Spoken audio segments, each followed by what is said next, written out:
Medieval beauty, a world of poisonous lead, browless foreheads, and hidden rules. When we think of beauty today, images of a healthy tan, a toned body, and a radiant smile often come to mind. These are standards shaped by popular culture, the fitness industry, and a reverence for vitality and naturalness. But if we turn back the wheel of time to medieval Europe, we step into a completely different world, a world where beauty was not a display of health, but an elaborate performance of status, virtue, and distance from manual labor. It was a strange, ambitious, and sometimes completely browless world, where the ultimate goal was not to look healthy, but to look like someone who had just been politely absolved of worldly burdens. Medieval beauty was not merely aesthetic, it was a complex social language, written on the very bodies of people, especially women. Every detail, from skin color to forehead height, from hair color to how it was hidden, carried a message about class, purity, and adherence to the strict moral codes of the era. To achieve these ideals, people did not hesitate to use dangerous, painful, and sometimes bizarrely grotesque methods.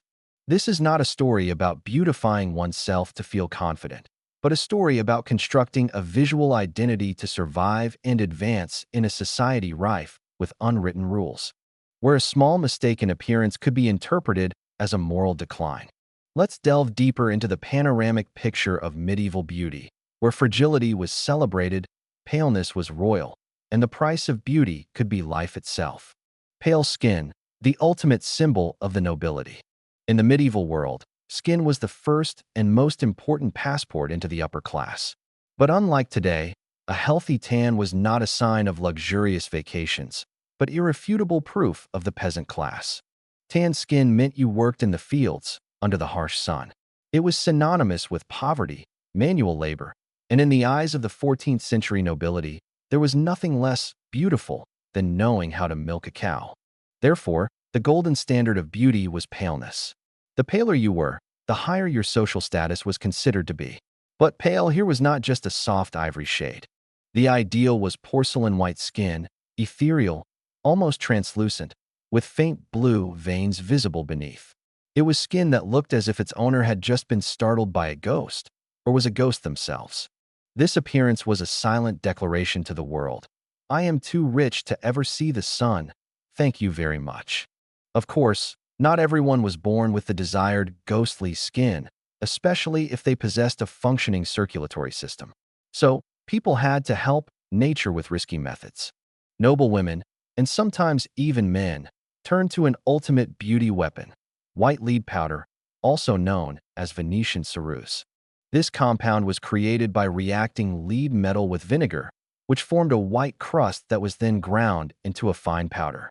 When applied to the face, it provided a smooth, matte, and stark white finish, hiding all imperfections.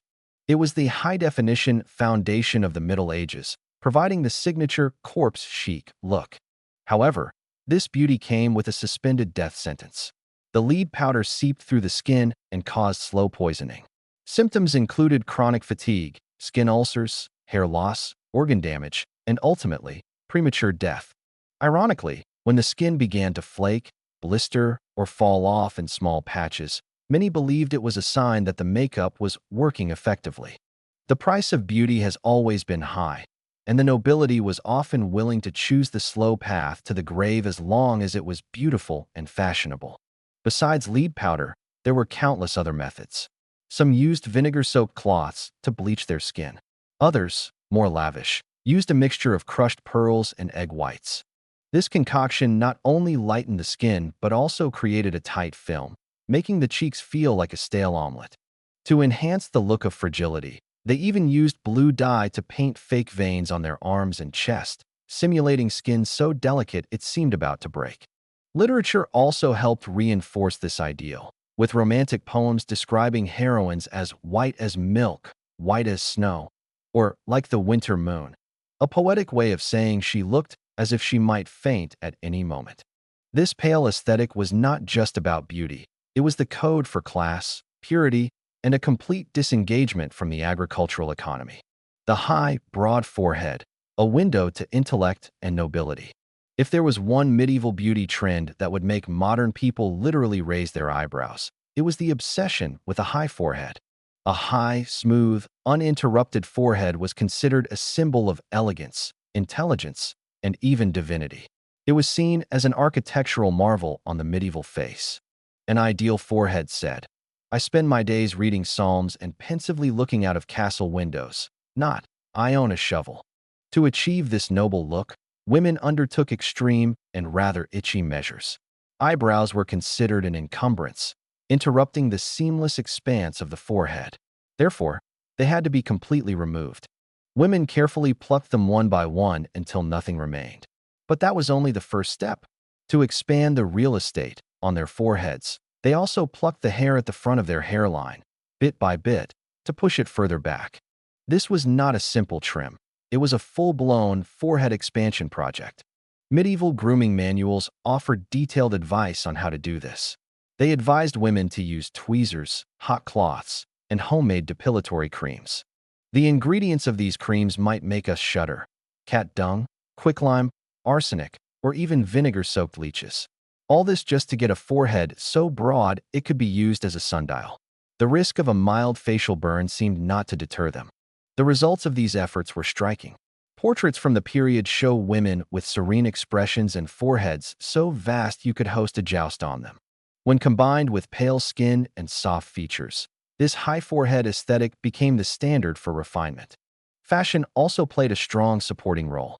Close-fitting hoods, wimples, a cloth headdress covering the head, neck, and sides of the face, formerly worn by women and still worn by some nuns, and especially the hennin, the famous cone-shaped hat, all helped to pull the hairline up, or at least to hide the area where your eyebrows used to be. This trend spread throughout Europe, from England and France to Italy, and was reinforced by artists and poets who praised women whose faces began somewhere near the crown of the head. Of course, not everyone had the time and tools to pluck themselves into perfection. In a moment of medieval ingenuity, some women cheated by drawing a new, higher forehead line and using headbands or veils to cover the rest. That's right, the Middle Ages had its own version of contouring. It just involved a lot more fabric, golden hair, and its unwritten rules. In medieval Europe, if your hair didn't look as if it had been blessed by an angel, you were already at a disadvantage. Blonde hair, in particular, was the gold standard of the era. It was associated with youth, beauty, virtue, and received the endorsement of the Virgin Mary herself, who was often depicted with blonde hair in works of art, although geographically this was nearly impossible. But realism was less important than radiance. If you were lucky enough to be born a natural blonde, congratulations, you were considered blessed. But natural blonde hair often fades with adulthood. So, medieval women took matters into their own hands with homemade concoctions. Recipes for lightening hair included saffron, chamomile, ash, honey, and lye. This mixture was applied evenly to the hair, after which the woman would sit in the sun for hours in a method known as sunbasking. Some recipes even included urine, which was thought to help lift the color. Angelic-looking golden hair was considered worth any effort, even the more unhygienic methods. Hair texture was also important.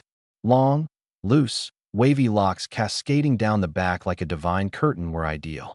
However, this luxury was reserved for unmarried women. Once you were married, your golden mane had to be hidden under veils, nets, and head wraps. It seemed that the moment you said, "I do," your hair became a national security risk. For a married woman to expose her hair was considered provocative and could lead to her being compared to a prostitute, or worse, a French woman. For noble women, hair was often braided, twisted, or tucked into elaborate styles, especially when attending court or church services. These hairstyles were often adorned with silk ribbons, beads, or embroidery, as a way to remind everyone that they did not make a living by shearing sheep. The slender figure and fragile beauty. The ideal female body in the Middle Ages was not a muscular, athletic, or full-figured one. No, the goal was to appear delicate, slender, and perhaps recovering from a fainting spell. Beauty lay in weakness. A graceful, willowy figure was associated with the nobility, because if you had to work, you would have broader shoulders, stronger arms, and the misfortune of having muscles. The emphasis was on a narrow waist, soft curves, and a general air of spiritual exhaustion. The waistline on dresses was often cinched just below the bust, an early version of the empire waist, to elongate the torso and create an illusion of height and fragility. To aid this illusion, women used kirtles and girdles that were tied very tightly. These were not yet corsets, but they served a similar function. However, being too thin was not the goal either. In times of famine or plague, being very thin was an alarming sign, suggesting that the person might be actively dying. The sweet spot was somewhere between too weak to carry a bucket of water and still able to play the lute while sitting. A little roundness, especially in the face or hips, was considered healthy and fertile. Basically, if you looked like you could survive the winter and still be poetic, you had achieved the ideal. The smile, breath, and forgotten details. In romantic poems, knights might praise their lady's rosebud lips or pearl-like teeth, but they usually skipped over what happened when those lips opened. This is because medieval dental hygiene was, to put it mildly, an ambitious concept. Tooth decay was rampant due to a diet high in bread, porridge, and mead, while lacking toothbrushes, dental floss, or any kind of fluoride. Although sugar was not yet widely consumed, even basic starches broke down and destroyed tooth enamel. Dental surgery at the time was essentially an exorcism with pliers. Therefore, a radiant smile showing even, white teeth was extremely rare and seen as a miracle. Most people had teeth ranging from slightly questionable to truly terrifying by the age of 30. Thus, the fewer people who saw them, the better. A demure, closed-lip smile was considered much more fashionable. Think, I might be contemplating a sonnet, rather than, I'm thrilled to be here. Medieval art almost never depicts open-mouthed smiles, as if the saints and angels were also quietly aware of the risks of showing their molars. Similarly, fresh breath was a major challenge. People did their best. They chewed parsley, fennel seeds, cloves, and cinnamon to keep their breath tolerable. Ointments and herbal mouthwashes made from sage and vinegar were also used. But in general, bad breath was a common and accepted problem. Everyone had bigger issues to worry about, such as surviving the winter or avoiding being burned at the stake for heresy. Conclusion: beauty as a complex, deliberate performance. Looking back at all these standards, a clear picture emerges. Medieval beauty was a complex performance, a deliberate creation.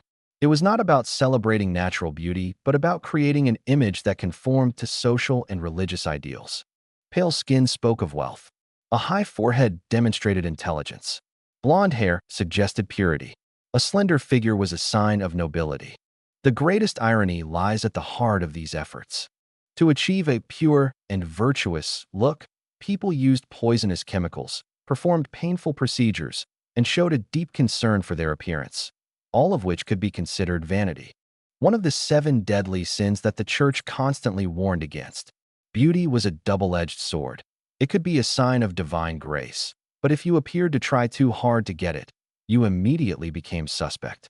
Ultimately, these harsh beauty standards are not just about aesthetics. They are a mirror reflecting the values, fears, and social structures of a bygone era. They show how far people were willing to go to display status, to conform to rules, and to navigate a world where appearance and morality were inextricably linked. It is a reminder that the definition of beauty is never absolute.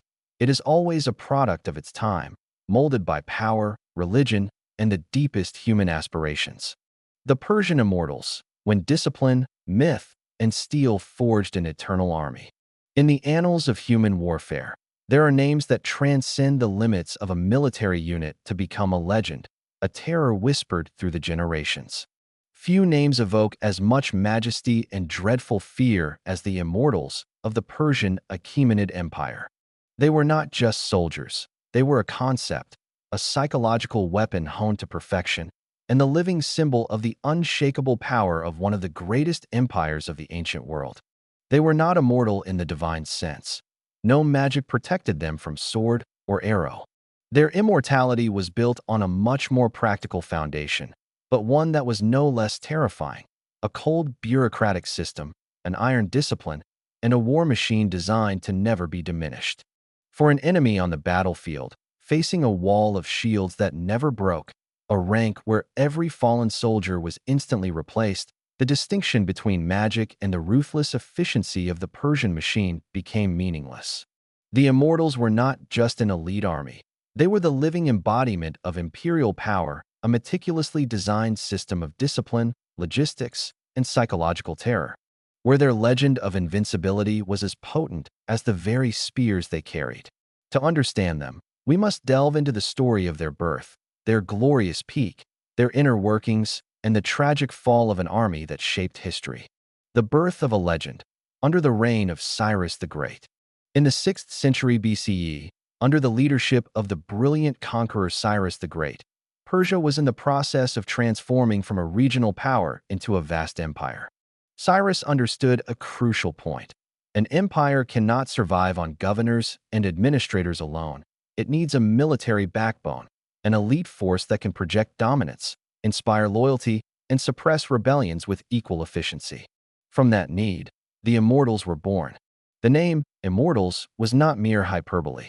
It was a masterpiece of logistics and psychological warfare. According to the Greek historian Herodotus, the unit had an unbreakable rule.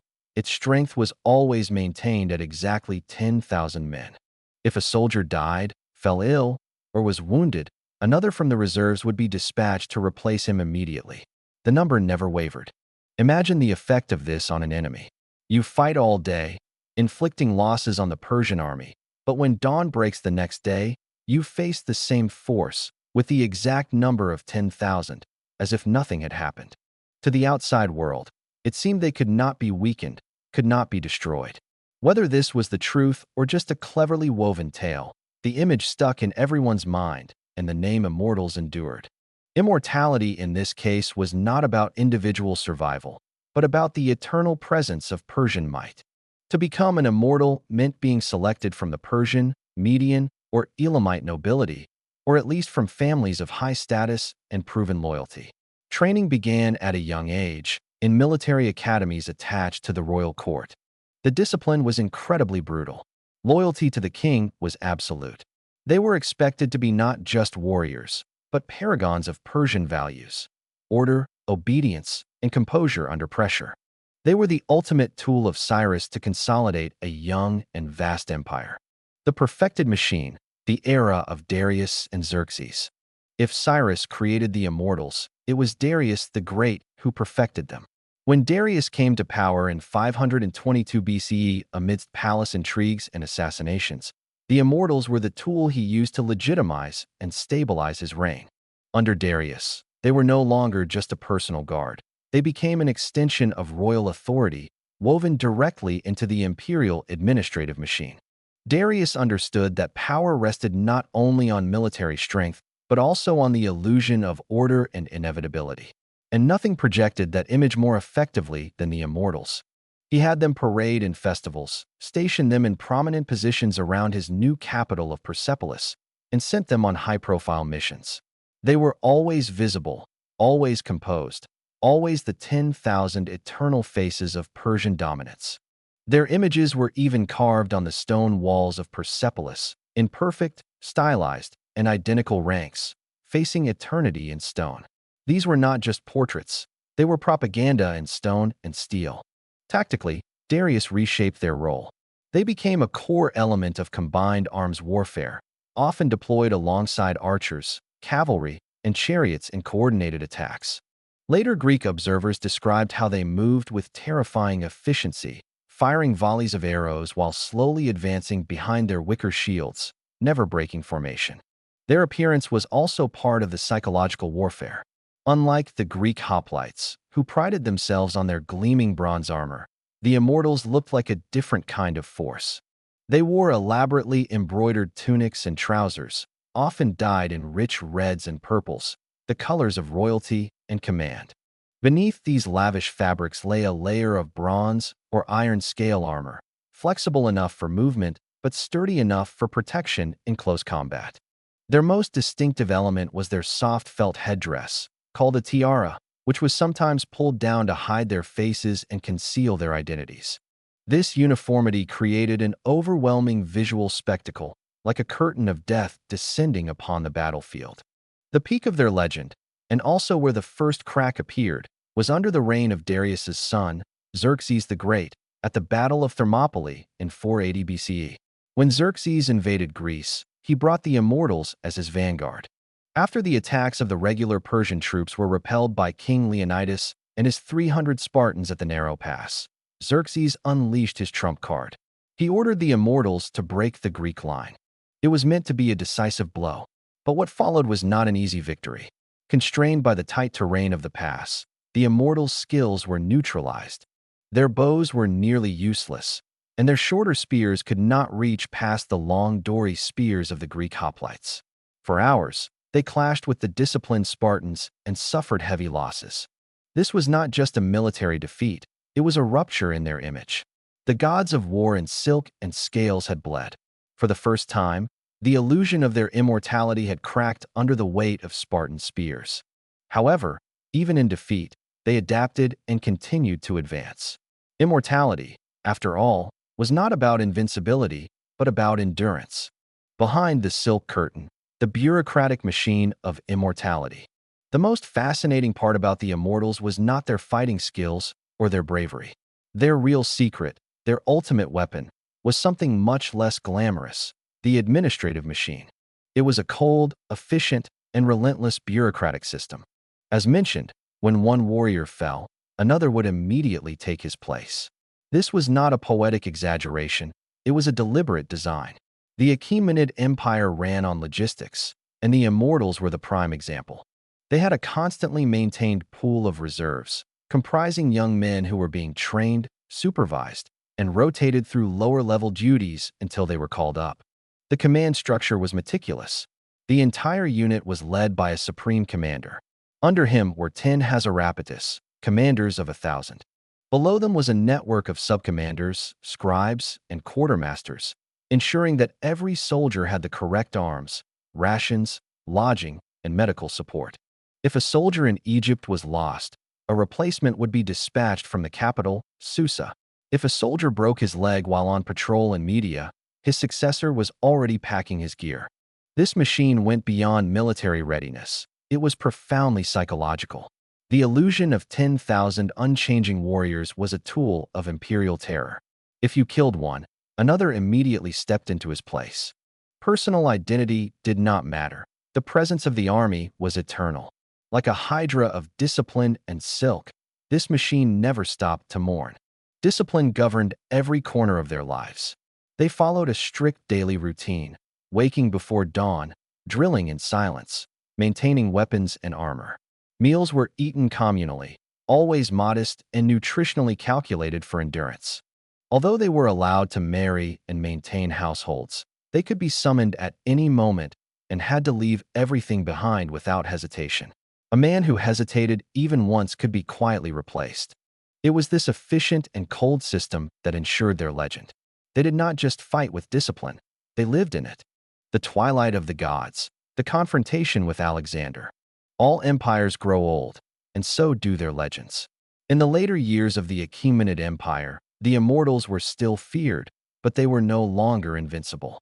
The machine that had once made them immortal began to rust, not with a dramatic collapse, but with a slow decay. As the Persian kings became increasingly detached from the battlefield, more concerned with courtly luxury and political intrigues, the Immortals also began to change. From hardened warriors, they gradually turned into royal ornaments. Under kings like Artaxerxes III and Darius III, the elite guard still existed, still wore lavish uniforms, and marched in perfect formation. But the cracks had formed. Recruitment standards had been lowered. Political favoritism began to creep into their ranks. Where once only the most disciplined and loyal men were chosen, now nobles used their influence to place unworthy sons into the sacred 10,000. The result was subtle but fatal: uniformity without spirit, discipline without heart. This decline became tragically apparent when Alexander the Great launched his invasion of Persia in 334 BCE. At the decisive Battle of Gaugamela in 331 BCE, the Immortals were deployed in the center of the Persian army to defend King Darius III. Although they fought bravely, they could not stand against the tactical genius and ruthless onslaught of Alexander's Macedonian phalanx. They were outflanked, outmaneuvered, and overwhelmed. Worse still, the legend could not survive the battle. For centuries, the name Immortals had inspired awe. But Gaugamela proved that they were no longer what they had been. The system of instant replacement had failed. The unit never recovered. When Alexander marched into Persepolis and took the royal palace, he walked into the shell of an empire. The Immortals were not there to defend it. The unbreakable line had finally been broken. The eternal legacy. Although the unit was destroyed, the idea of them was truly immortal. Long after the fall of the Achaemenid Empire, the idea of an elite, unbreakable fighting force persisted in the imagination of generals, kings, and storytellers. Greek and Roman historians wrote about them with a mixture of amazement and suspicion. The concept was revived in the later Sassanid Empire, where an elite cavalry corps, sometimes called the New Immortals by historians, served as the empire's armored fist. Even centuries later, Napoleon Bonaparte studied the military organization of Persia and praised their structure. In modern popular culture, they are often misrepresented as monsters or masked assassins. But the truth is far more compelling. They were human, terrifyingly human, ordinary men turned into instruments of an empire through relentless training, psychological control, and a deeply embedded system of succession. They didn't need magic to become legendary. They just needed consistency and silence. Their greatest weapon was not the spear, but the idea that they were always coming, an eternal shadow on the horizon. And so, the Immortals live on, in the stone carvings, in military doctrines, and in the whispered fears of those who know that power, when well organized and endlessly replaced, can become something very close to immortality. The forgotten warrior women, when history was rewritten with sword and courage. History, for much of human memory, has often been written by men about men.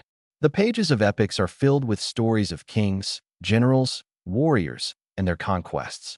War, in particular, is seen as an almost exclusively male domain, where physical strength, aggression, and tactics are considered masculine qualities.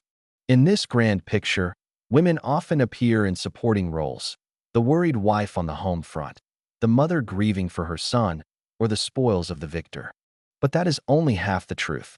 Beneath the surface of the male-dominated historical narrative, there exists a powerful undercurrent, a chronicle of women who refused the passive roles imposed by society.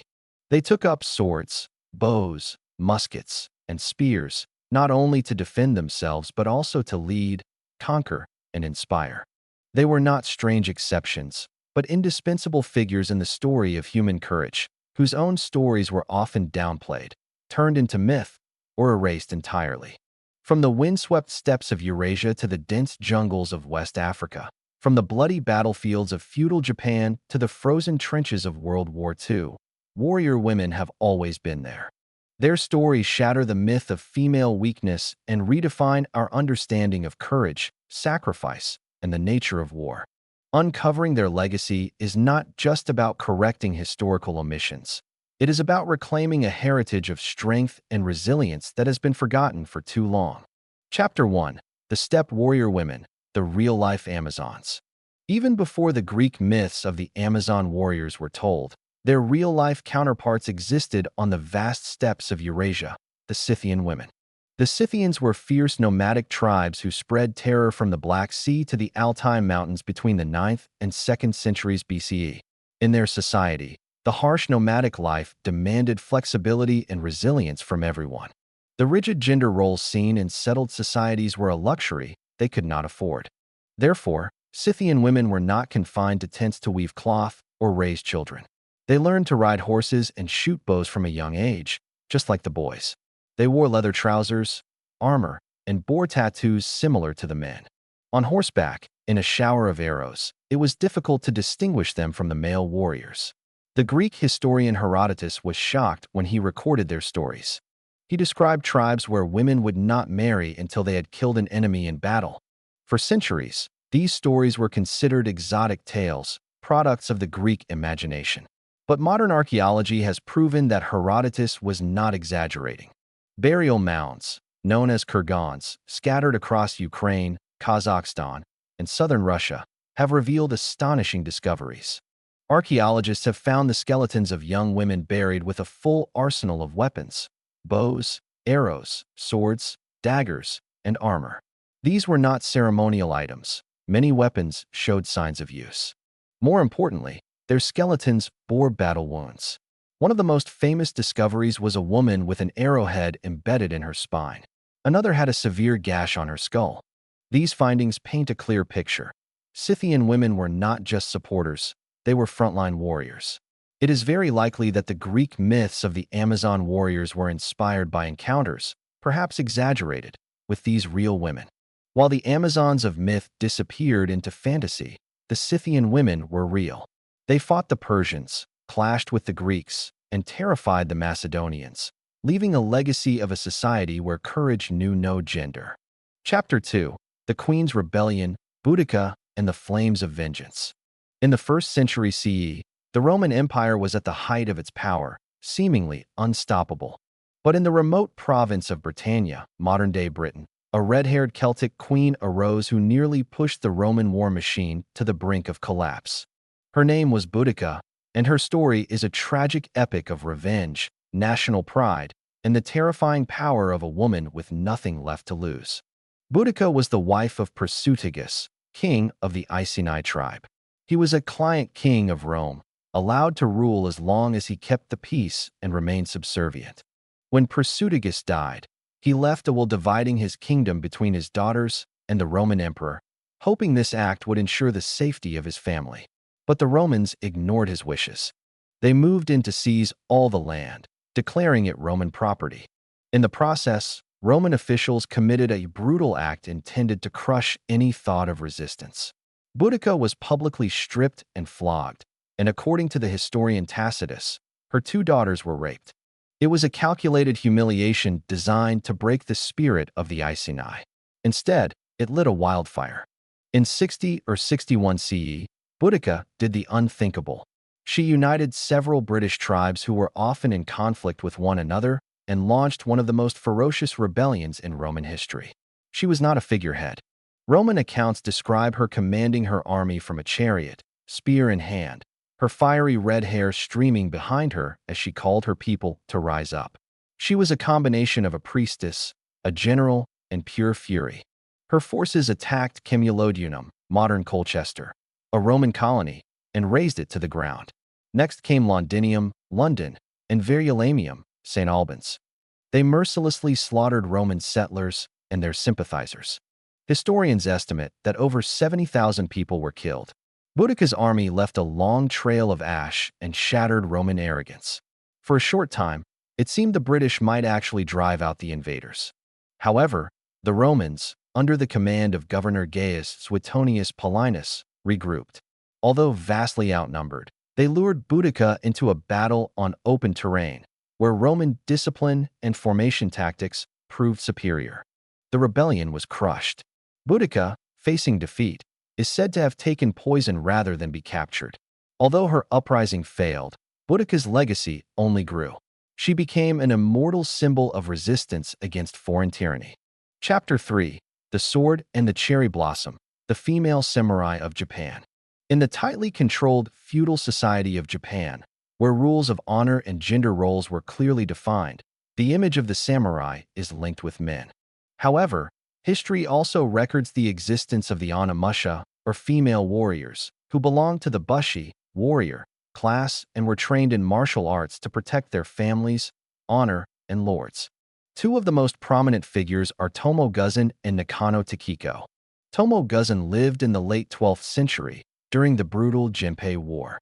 Her story is most famously told in the epic The Tale of the Heike. She is described as especially beautiful, with white skin, long hair, and charming features. But the next sentence reveals her true nature. She was also a remarkably strong archer, and as a swordswoman, she was a warrior worth 1,000. Tomo fought under the warlord Minamoto no Yashinaka. At the Battle of Awazu in 1184, facing inevitable defeat, Yashinaka ordered her to leave the battlefield, as he did not want to die beside a woman.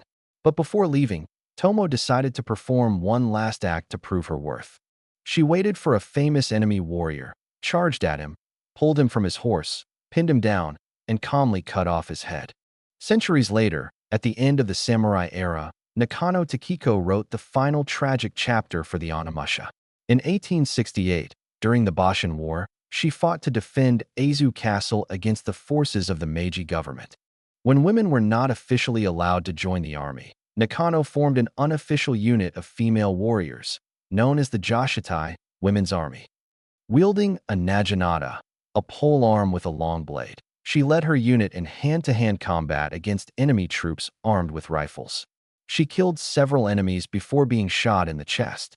Knowing she was dying and not wanting to be taken as a war trophy, she asked her sister to behead her to preserve her honor. Both Tomo Guzan and Nakano Takiko are powerful symbols of defiance against social norms, proving that the spirit of the warrior was not exclusive to men. Chapter 4. The Throne, the Musket, and Autonomy, the Warrior Women of Dahomey. In the Kingdom of Dahomey in West Africa, modern-day Benin, an all-female army struck fear into rival kingdoms and even European colonizers. They were known as the Aguji, but the French nicknamed them the Dahomey Amazons. By the 18th and 19th centuries, the Aguji had become the standing royal guard of the king of Dahomey. They were not just guards. They were elite infantry, trained to kill, to defend, and to never retreat. Recruited as young girls, they were separated from their families and underwent extremely harsh training. They ran through fields of thorns, sparred with real blades, and swore oaths of celibacy and absolute loyalty to the king. They were considered married to the king and existed as a third social class, possessing power and autonomy that no other woman could have. Their most terrifying weapon was psychological. European observers in the 19th century were shocked by their brutality and fearlessness. In the Franco-Dahomean Wars of the 1890s, the Aguji warriors, though outnumbered and outgunned, went head-to-head with the French army. They carried out night raids, ambushes, and fought street by street to defend their kingdom. Their tenacity forced French commanders to reconsider their tactics and their assumptions about the role of gender in combat. Their legacy inspired the fictional Dora Milaje warriors in Marvel's Black Panther. But the truth, as usual, is more impressive than fiction. Chapters 5 and 6, From Faith to Firepower, Joan of Arc and Lyudmila Pavlichenko. Moving into the early modern and modern eras, the role of women in war continued to evolve, shaped by faith and technology. Joan of Arc, 1412 to 1431, is one of the most extraordinary figures in history. An illiterate peasant girl in France claimed to receive messages from God, convinced the skeptical Dauphin, and then donned armor to lead the French army against the English in the 100 Years' War.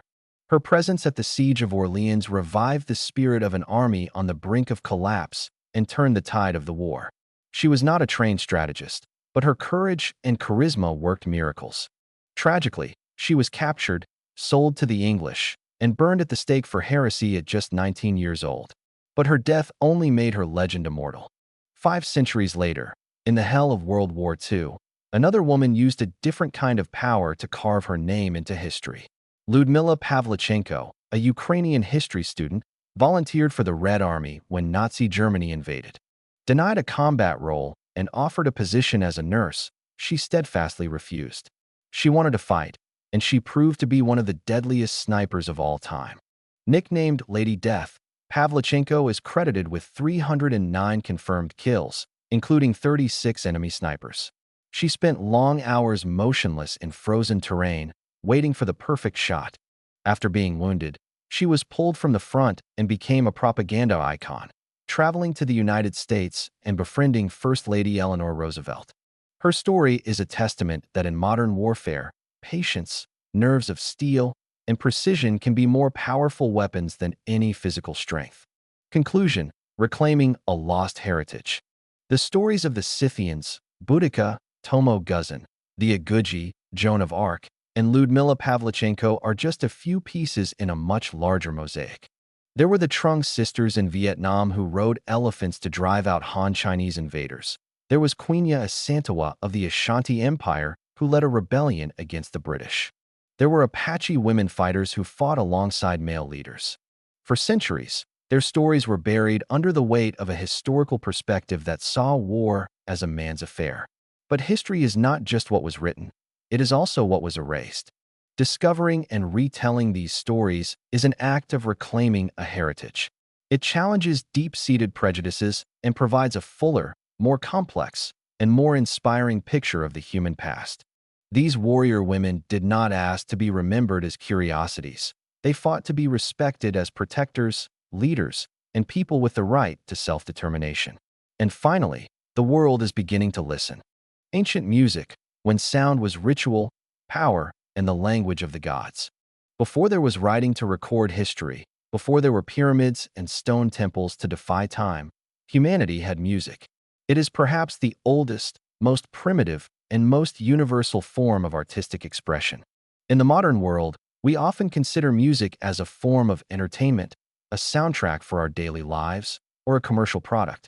But in the ancient world, its role was much deeper and more powerful. Music was not something to fill the silence. It was a sacred technology, a bridge connecting the mortal realm with the divine world, a tool to maintain cosmic order, and a language capable of healing, commanding, telling stories, and even communicating with the deceased.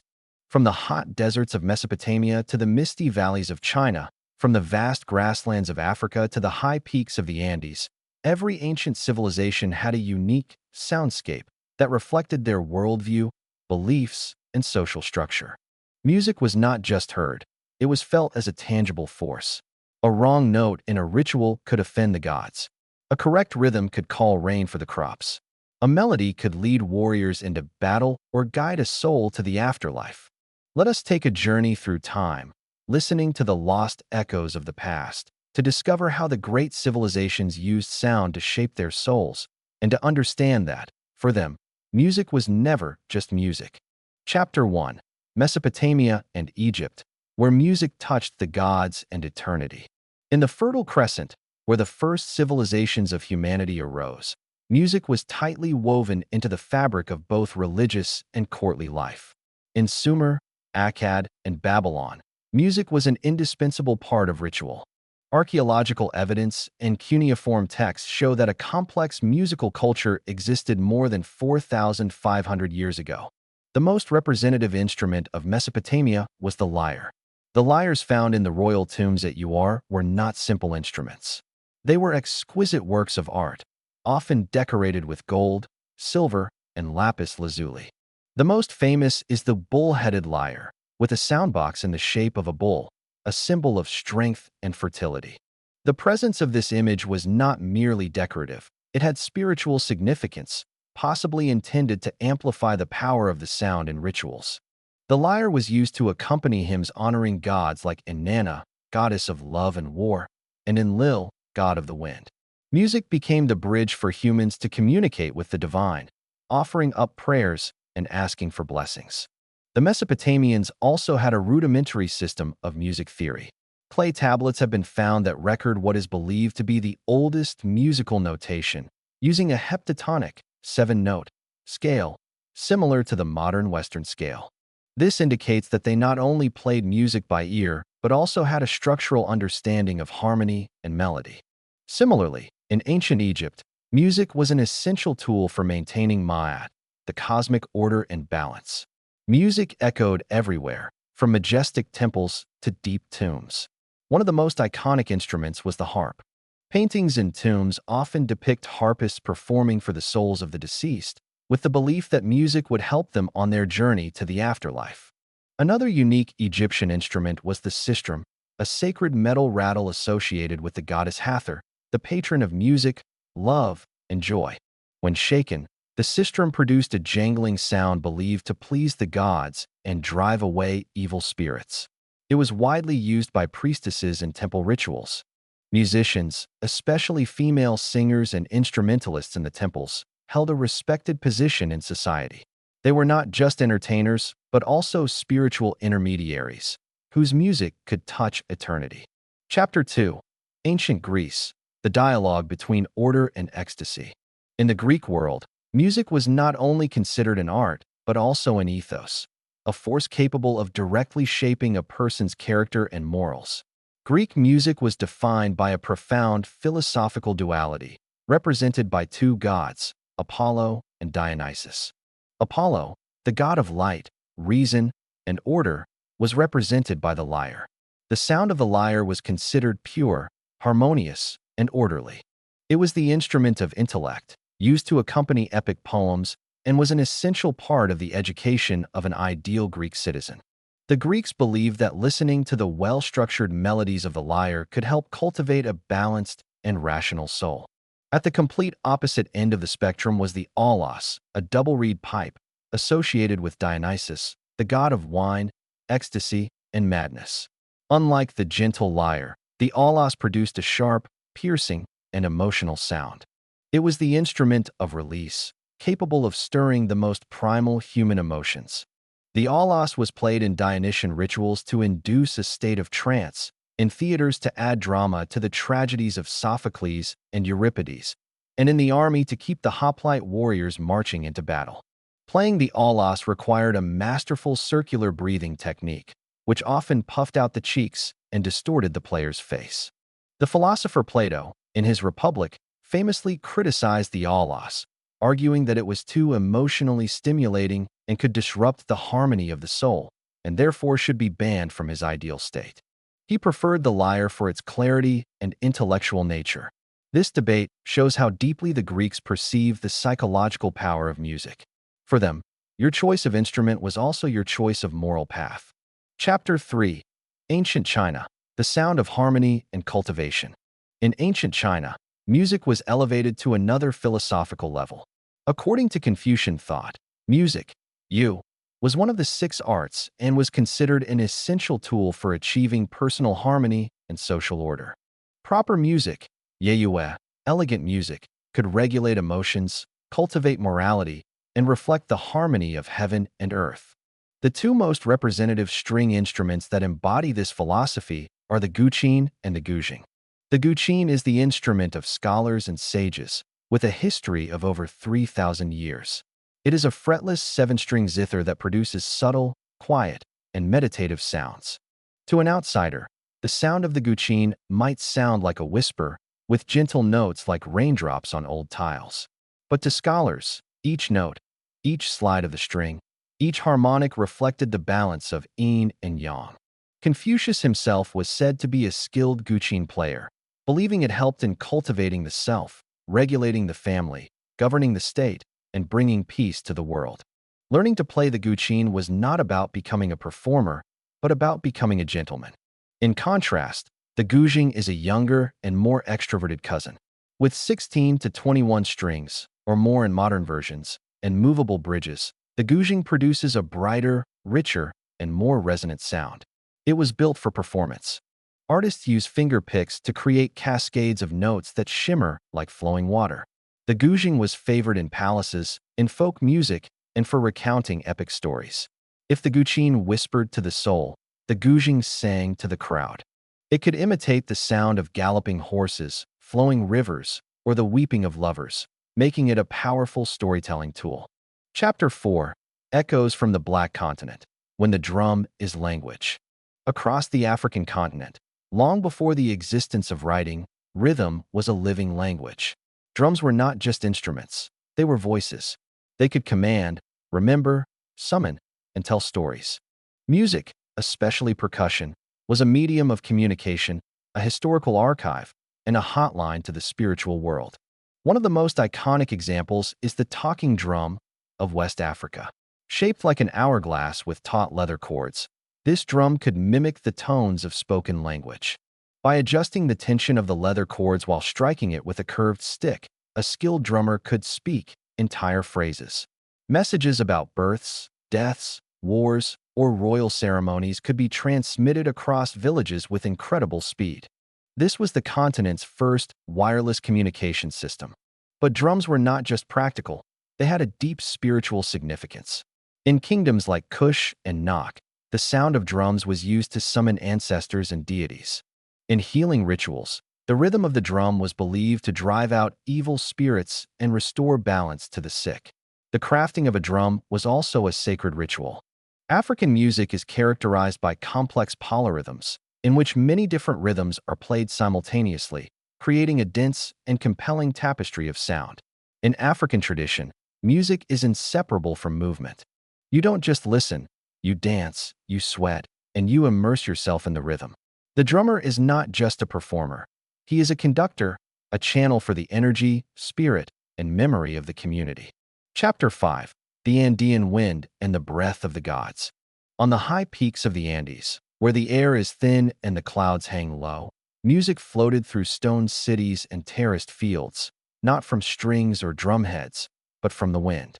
Ancient Andean civilizations like the Nazca, Moche, and Inca developed a rich musical tradition centered on aerophones, flutes, whistles, and most famously, the panpipe, known as the saiku. The saiku is a deceptively simple-looking instrument, consisting of multiple reeds or bamboo tubes of varying lengths tied together. Each tube produces one note, and the player blows alternately across the tubes to create a melody. The result is a haunting, breathy harmony that echoes across the mountains like a conversation with the wind. A unique technique called hocketing was often used, in which two saiku players would perform alternating notes of the same melody, symbolizing the Andean ideal of duality and balance, Ani, in nature and society. Flutes made of bone, clay, or reed were also very common, often carved in the shapes of birds, snakes, or spirits.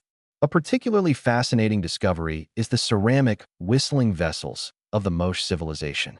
When water was poured into them, air was forced through a whistle, producing strange sounds, literally singing pottery. They may have been used in rituals combining water, air, and sound into a single sacred act.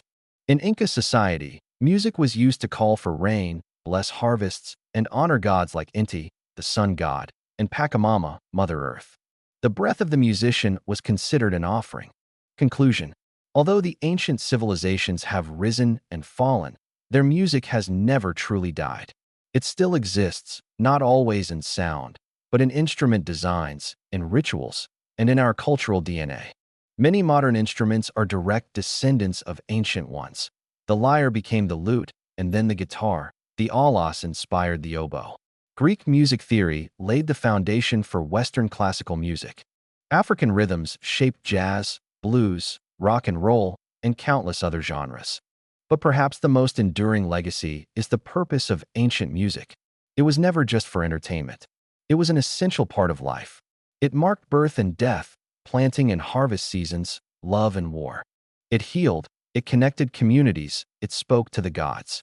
In today's digital world, where music is often turned into a disposable commodity, looking back at ancient music reminds us that sound can be sacred, rhythm can be memory, and melody is an invisible thread connecting us to our deepest human origins. The songs of our ancestors are still echoing. We just need to learn how to listen.